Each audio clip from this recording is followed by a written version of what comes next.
Assalamualaikum warahmatullahi wabarakatuh.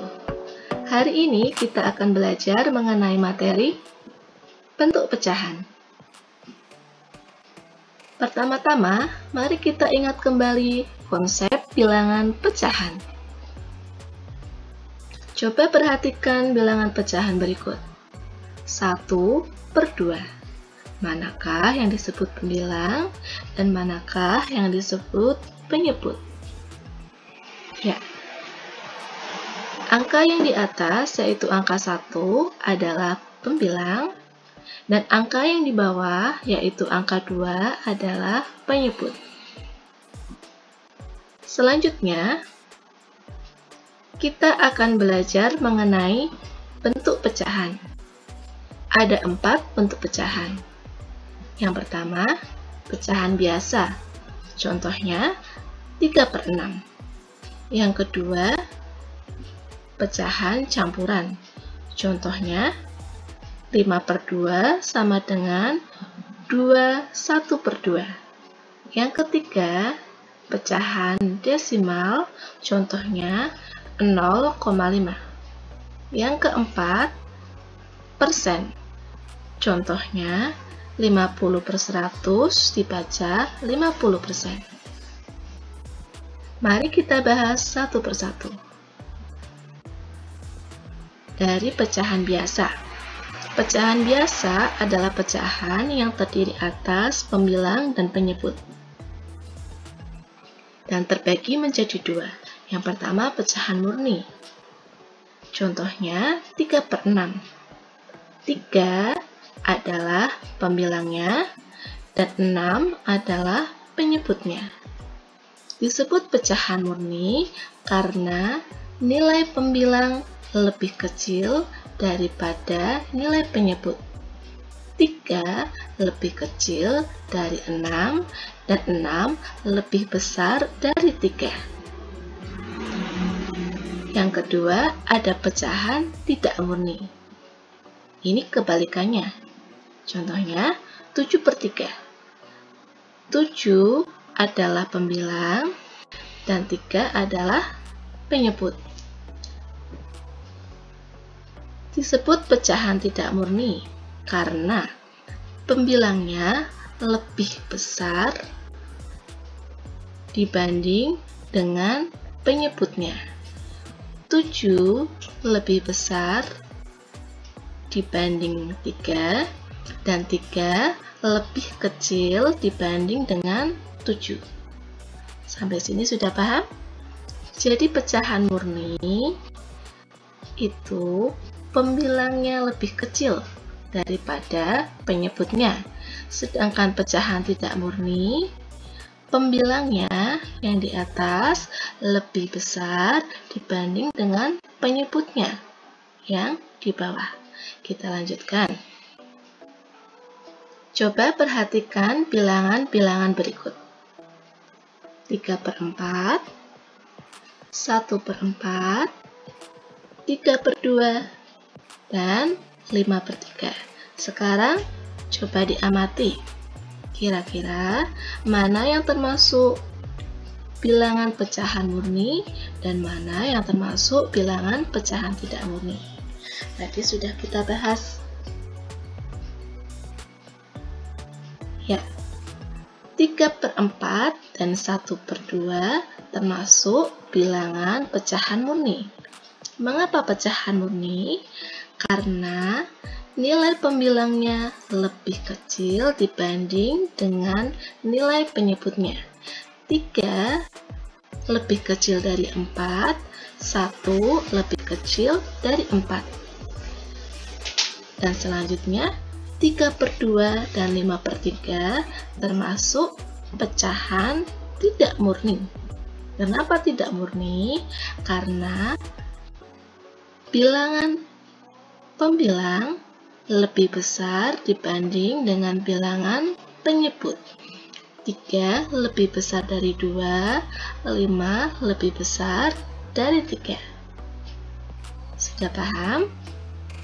Kalau sudah paham, kita lanjutkan ke yang berikutnya. Pecahan campuran. Pecahan campuran adalah pecahan yang terdiri atas bilangan bulat dan pecahan biasa. Contohnya 2 1/2. 2 adalah bilangan bulatnya dan 1/2 adalah pecahan biasanya. Oke, kita lanjut. Sekarang kita akan mencoba mengubah pecahan biasa menjadi pecahan campuran. Perlu diingat, pecahan biasa dapat diubah menjadi pecahan campuran hanya jika pembilangnya lebih besar dari penyebutnya.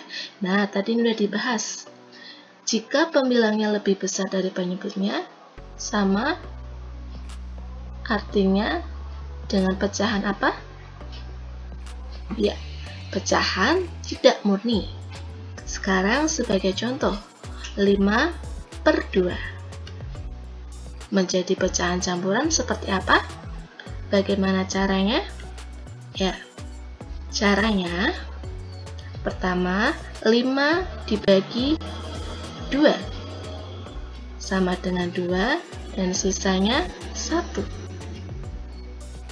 2 kita tulis menjadi bilangan bulatnya, 1 kita tulis sebagai pembilangnya, dan dari mana kita dapat penyebutnya? Ya, penyebutnya kita dapat dari pecahan sebelumnya atau dari pecahan biasa. Jadi 2 1/2. Gampang kan? Sudah paham? Kalau sudah paham, kita lanjut ke berikutnya. Sekarang kita balik. Kita mencoba mengubah pecahan campuran menjadi pecahan biasa. Contohnya 1/2/3. Ini kan bentuknya pecahan campuran. Nah, kita akan mencoba membuatnya menjadi pecahan biasa. Caranya bagaimana? Ya, caranya yang pertama 1 kita kalikan dengan 3. Hasilnya berapa? Ya, 3. Terus 3 kita coba tambahkan dengan 2. Hasilnya berapa? Ya, hasilnya adalah 5. Nah, 5 ini kita jadikan pembilangnya 5. Dan dari mana kita dapatkan penyebutnya? Penyebutnya kita dapatkan dari penyebut bilangan sebelumnya atau dari penyebut bilangan pecahan campuran. Jadi berapa penyebutnya?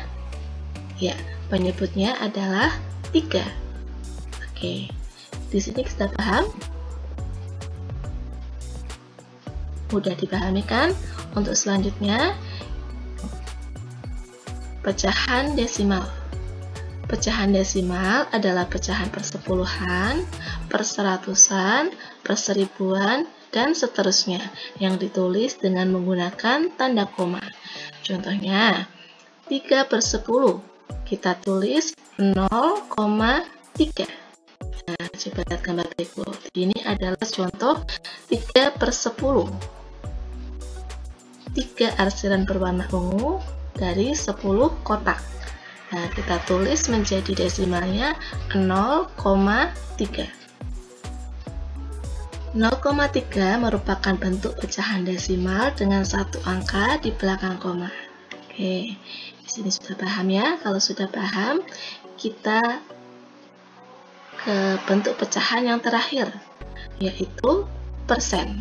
Persen adalah bentuk lain dari pecahan penyebut 100. Persen ditulis dengan simbol, bisa dilihat di layar simbolnya seperti apa. Oke, contohnya 25%. 25% adalah sama dengan 25/100. Ini mudah ya. Nah, Jadi, semua materi bentuk pecahan telah kita pelajari.